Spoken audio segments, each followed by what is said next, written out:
إن الحمد لله نحمده ونستعينه ونستغفره ونعوذ بالله من شرور أنفسنا وسيئات أعمالنا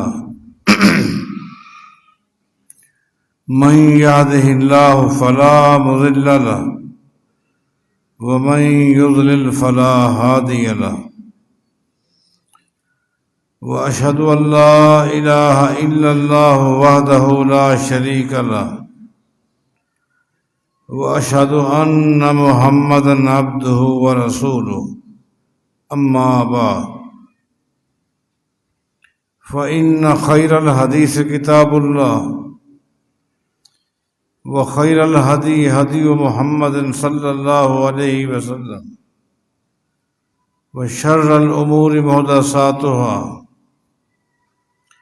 وكل محدثة بدعة وكل بدعة ضلالة وكل ضلالة في النار. أعوذ بالله من الشيطان الرجيم. بسم الله الرحمن الرحيم. الذين آتيناهم الكتاب يتلونه حق تلاوته أولئك يؤمنون به ومن يكفر به فأولئك هم الخاسرون. وقال رسول الله صلى الله عليه وسلم ألا إني أوتيت القرآن ومثله معه.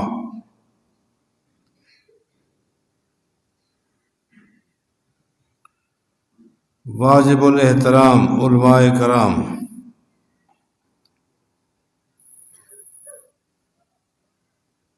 میرے عزیز طلبہ،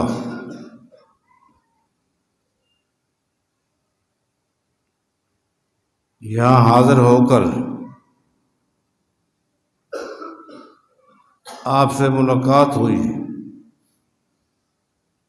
اور میں نہایت ہی خوشی محسوس کر رہا ہوں.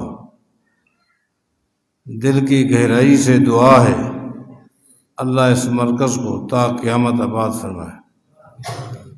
دامیں درامیں سکھنے جو دوست بھی اس ادارے کے ساتھ جڑے ہوئے ہیں، اللہ تعالیٰ ان کی جہود میں، مساعی میں، کوششوں میں، ان کے رزق میں، عمر میں، عمل میں برکت عطا فرمائے.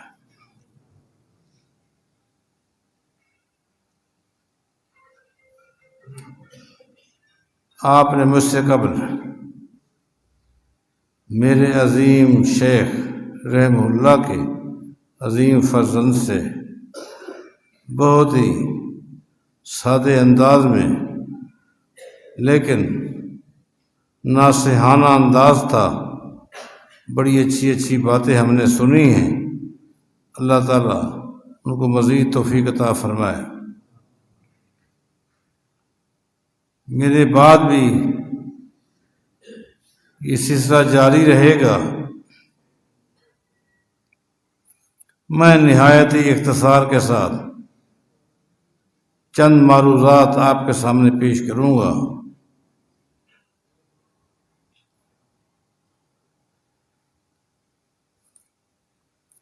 قرآن کریم کی جو آیت میں نے آپ کے سامنے پڑھی ہے،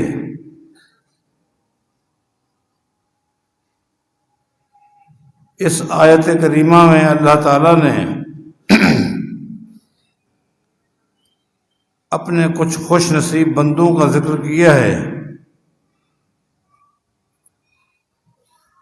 چاہے ان کا تعلق اہل کتاب میں سے ہو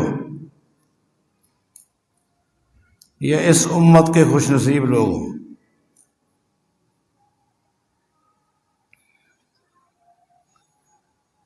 اللہ پاک فرماتا ہے الذین آتیناہم الکتاب یتلونہ حق تلاوتہ، جن کو ہم نے کتاب دی ہے وہ اس کتاب کی تلاوت کرتے ہیں جو اس کتاب کی تلاوت کا حق ہے،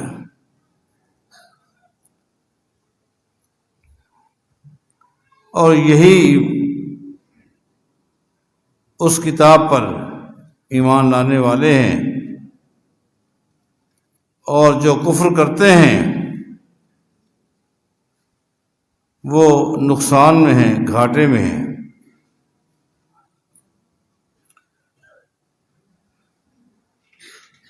اس آیت میں بہت سارے مسائل ہیں، میں صرف ایک نقطے پر اختصار کے ساتھ گفتگو کروں گا، اور وہ یہ ہے، اللہ تعالیٰ فرماتا ہے یتلونہ حق تلاوت، کہ وہ لوگ اس کتاب کی تلاوت کرتے ہیں جس طرح اس کی تلاوت کا حق ہے۔ ایک ہے تلاوت اور ایک ہے تلاوت کا حق۔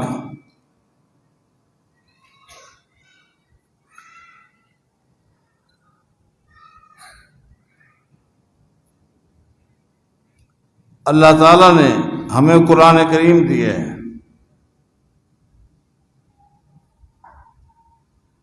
اور ہمیں بھی یہی حکم ہے کہ اس کی تلاوت کرو اور تلاوت کا حق ادا کرو جس طرح کے حق ہے۔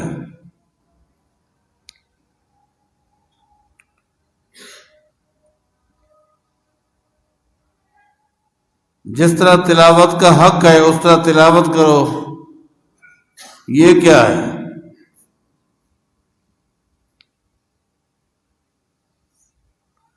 اہل علم نے چند چیزوں کا ذکر کیا ہے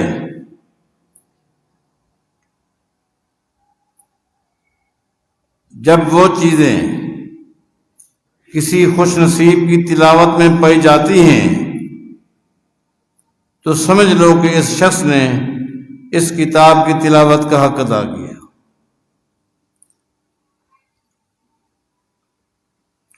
پہلی چیز یہ ہے، قرآن کریم کو پڑھو صحیح تلفظ کے ساتھ، صحیح مخارج کے ساتھ۔ تلاوت کے اندر، قرات کے اندر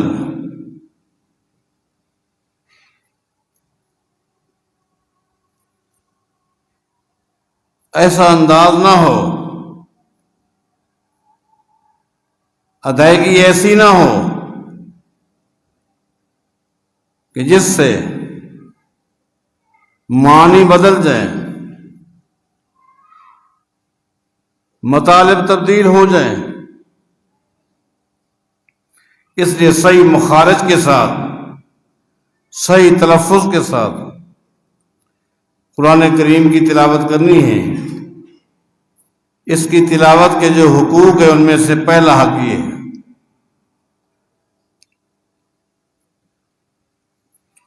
دوسرا، خالی تلاوت نہیں کرنی۔ یہ قرآن کریم اس امت کو دیا گیا ہے خالی تلاوت کے لیے نہیں، بلکہ قرآن کریم میں بار بار تدبر کا حکم دیا گیا ہے۔ تدبر کرو، معانی پر، مطالب پر۔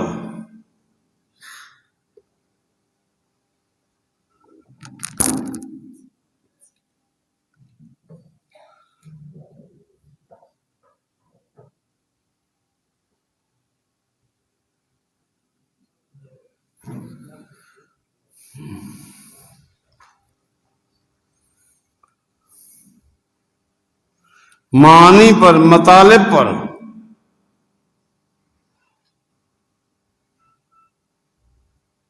لیکن یہاں ایک اہم ترین نقطہ جو آپ کے سامنے واضح کرنا چاہتا ہوں وہ یہ ہے،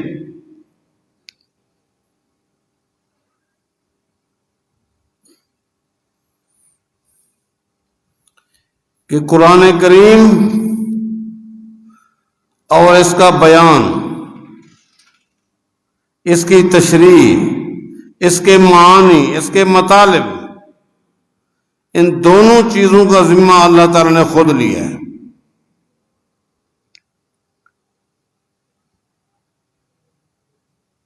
اس لیے نبی علیہ السلام فرماتے ہیں من قال فی القرآن برائی فلیتبوأ مقعدہ من النار، جو شخص اپنی رائے سے قرآن کریم کو سمجھنا چاہے گا، قرآن کریم کے مطالب اور معانی سمجھنا چاہے گا، تو وہ یقین کر لے اس نے اپنا ٹھکانہ جہنم بنا لیا۔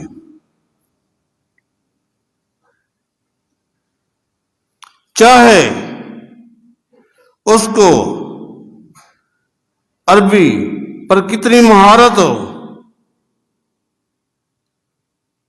لیکن آپ کو پتا ہے ہر فن کی الگ ڈکشنری ہوتی ہے۔ انجینئرنگ ہے، اس کی الگ ڈکشنری ہے۔ عام جو کتاب ہے، عام جو ڈکشنری ہے انگلش کی، اس سے آپ کو انجینئرنگ نہیں ملے گی۔ میڈیکل کی الگ ڈکشنری ہے۔ اور سنو، قرآن کریم کی ڈکشنری محمد رسول اللہ کی حدیث ہے صلی اللہ علیہ وسلم۔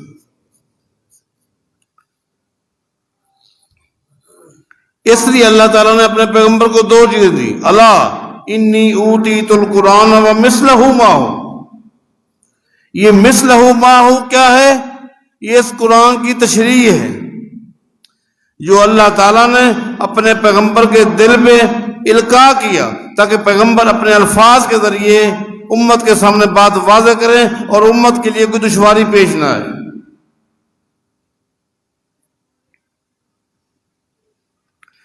اگر رائے سے قرآن کریم کو سمجھنا ممکن ہوتا تو صحابہ کرام جن کے سامنے قرآن نازل ہوا، جن کی مادری زبان عربی تھی، وہ سمجھ لیتے، لیکن صحابہ کرام کو بھی قرآن کریم براہ راست اپنی رائے کے ذریعے سمجھ نہیں آیا۔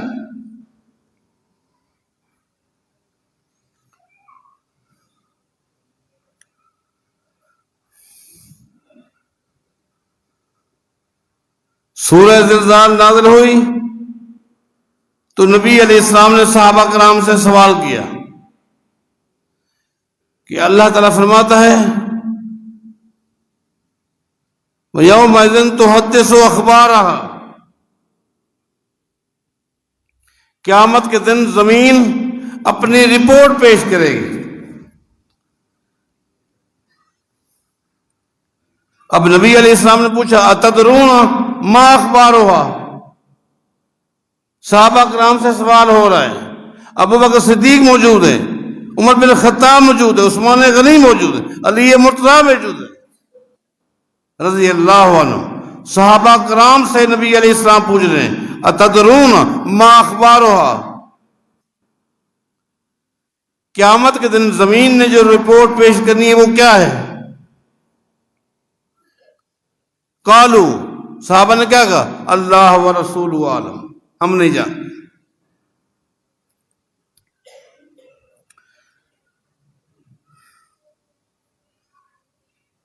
نبی علیہ السلام فرماتے ہیں اخبارها ان تشهد على كل عبد وامة بما عمل على ظهرها، زمین کو اللہ نے یہ صلاحیت دی ہے، یہ بصیرت دی ہے، زمین کی پشت پہ جو انسان بھی جو کچھ کر رہا ہے وہ اس کو نوٹ کر رہی ہے، نوٹ کر رہی ہے۔ اس لیے زمین کی پشت پہ رہ کر وہ کام کرو جن کاموں کی وجہ سے قیامت کے دن شرمندگی نہ ہو۔ زمین نوٹ کر رہی ہے اور قیامت کے دن زمین یہ رپورٹ اللہ کے سامنے پیش کرے گی۔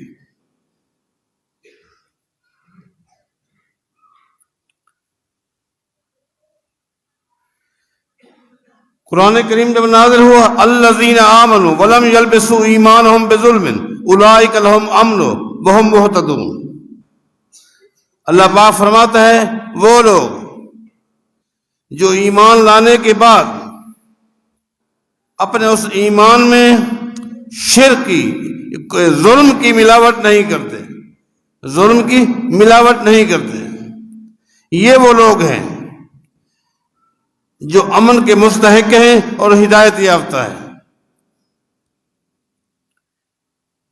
جو لوگ ایمان لانے کے بعد ایمان میں ظلم کی ملاوٹ نہیں کرتے. اس آیت کے بعد صحابہ کرام پریشان ہو گئے، سمجھ نہیں آیا، پریشان ہیں. اور نبی علیہ السلام کے سامنے دو زانو بیٹھے کہہ رہے ہیں اینا لا یظلم نفسا، ہم میں سے کون ہے جو اپنی جانوں پر ظلم نہیں کرتا. اب نبی علیہ السلام نے فرمایا یہاں جو اللہ تعالیٰ نے ظلم کا لفظ استعمال کی ہے اس کا معنی شرک ہے. انما ہوا شرک، وہ تو شرک ہے.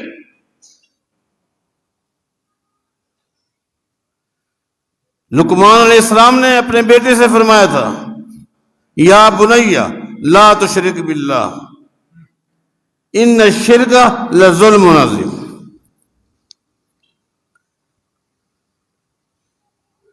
اس امت کے افضل ترین انسان کون ہے؟ ابو بکر صدیق رضی اللہ عنہ.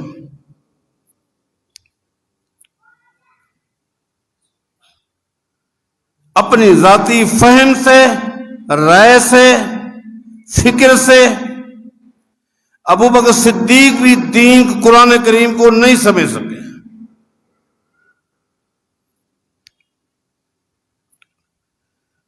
نبی علیہ السلام کے سامنے بیٹھ کر رو رہے ہیں. اللہ فرماتا ہے من یعمل سوءا یجز بہ، جو بھی گناہ کرے گا، جو بھی غلطی کرے گا اس کو بدلہ ملے گا. اب ابو بکر صدیق رو رہے ہیں کیا بنے گا، اور کہہ رہے ہیں اس آیت کے نازل ہونے کے بعد اب کون کامیاب ہوگا. نبی علیہ السلام نے فرمایا غفر اللہ لک یا ابا بکر، ابو بکر اللہ تجھے معاف فرمائے. الست تمرض الست تحزن، تو بیمار نہیں ہوتا؟ ہوتا ہوں. تو پریشان نہیں ہوتا؟ ہوتا ہوں. فرمایا کہ یہی کفارہ ہے، جو غلطیاں ہو جاتی ہیں ان کا یہی کفارہ ہے. آج اور ہر دور میں ایک گمراہ فرقہ پیدا ہوا ہے. چہرے تبدیل ہوتے رہتے ہیں، ہوتے رہے، ہو رہے ہیں. نام کی تبدیلی، چہروں کی تبدیلی، فکر وہی ہے، فکر وہی ہے. قرآن کریم پر عمل کرنا ہے، قرآن کریم کو سمجھنا ہے اپنی رائے کے ذریعے، مرکز ملت کے ذریعے، اپنی فہم کے ذریعے، اپنی عقل کے ذریعے.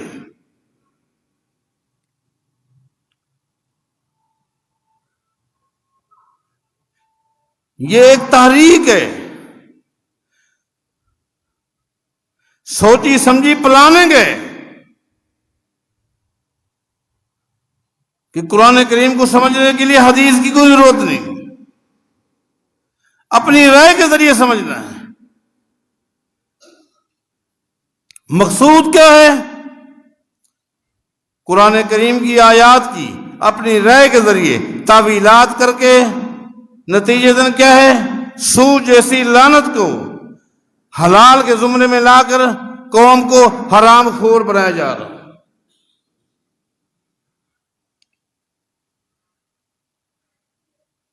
یہ رائے کے ذریعے قرآن کریم کو سمجھنے کا نتیجہ ہے کہ قوم حرام خور بن چکی ہے. پردے کی آیات کی اپنی عقل کے ذریعے عجیب و غریب تعویلات کر کے عورت کو ننگا کر کے اس امت کو بے غیرت بنایا جا رہا ہے۔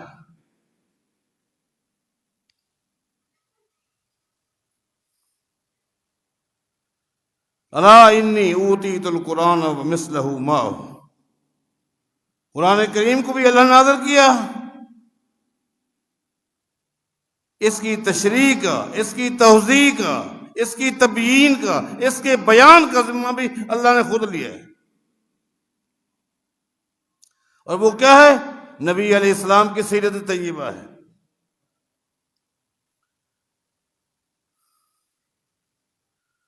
بلکہ اگر کوئی شخص اپنی رائے کے ذریعے قرآن کریم کو سمجھنے کی کوشش کرتا ہے، اگر کوئی صحیح بات بھی وہ نوٹ کر لیتا ہے، اس کی بات صحیح بھی ہو تب بھی وہ غلطی پر ہے۔ کیوں؟ اس کی فہم صحیح نہیں، اس کی فکر غلط ہے۔ یہ پرفتن دور ہے میرے عزیز طلبا، آپ نوجوانوں کے کندھے پر ایک بھاری وزن ہے۔ اساتذہ کرام، ان اداروں کے ساتھ وابستگی، اس کو اللہ کا انعام سمجھو۔ علم ان لٹریچر کے ذریعے نہیں آتا، انما العلم بالتعلم، نص ہے، تعلم سے علم آتا ہے، جس کو آپ نے اختیار کیا ہوا ہے۔ آپ لوگ خوش نصیب ہیں، آپ لوگوں کو سلف صالحین کی فکر حاصل ہے، منہج پر قائم ہے۔ یہ جو فتنے ہر دور میں اٹھتے رہتے ہیں، آج بھی اٹھے ہوئے ہیں، ان کا کلا کما کرنا یہ آپ کا کام ہے۔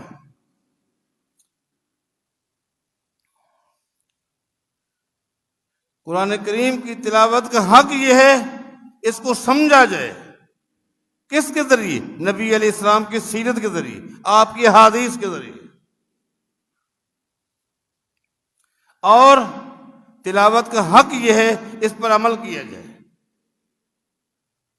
عبداللہ بن مسعود فرمایا کرتے تھے، اللہ کی قسم، ہم میں سے کوئی ساتھی جب 10 آیتوں کی تلاوت کرتا ہے لم یجاوزہن، تو وہ آگے نہیں بڑھتا، 10 آیتیں پڑھنی رک گیا۔ یہ تو خام خواہ کا بھوت سوار ہے، ایک رات میں قرآن کریم پڑھنا ہے۔